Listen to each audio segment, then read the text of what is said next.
For this example, we're going to determine if the rational root theorem provides a complete list of all roots. In other words, if you find the roots of all three examples, are they all rational answers? So if it ends up being an irrational number, like for instance the square root of 11 or the square root of 20, meaning the number inside called the radicand is not a perfect square, then the rational root theorem did not provide the complete list. Or if it ends up being a negative square root, which means it is an imaginary number or a complex number, then the rational root theorem did not provide the complete list. So in order to find the roots, you're setting f of x equal to 0 and solving for x. So if I add 49 to both sides, I get 49 is equal to 9x squared. Divide both sides by 9. So I have 49 over 9 is equal to x squared. And the last step is to take the square root of both sides. So we're taking the square root of the numerator and denominator, and every square root has two solutions. The square root of 49 is 7, and the square root of 9 is 3. So x equals plus or minus 7/3.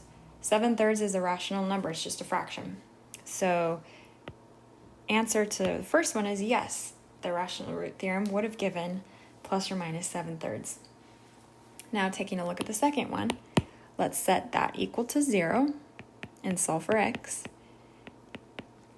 So to get x alone, I would subtract 7 from both sides.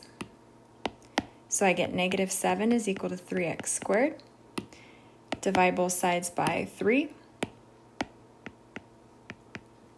So I get negative 7/3 is equal to x squared. And the last step is to take the square root of both sides.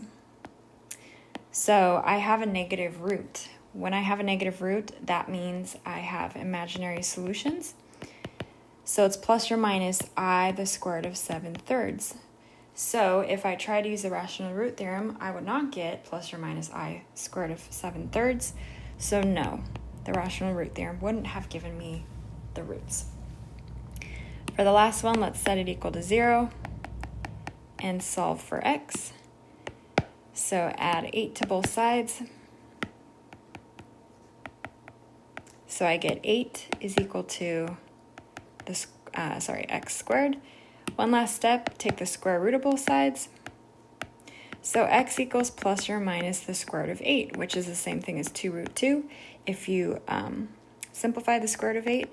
So since my solutions are plus or minus 2 root 2, the square root of 2 is an irrational number, part of this list here. So again, the rational root theorem wouldn't have provided the plus or minus 2 square root of 2 as its list of potential roots. So the only one was this first one that provided the list.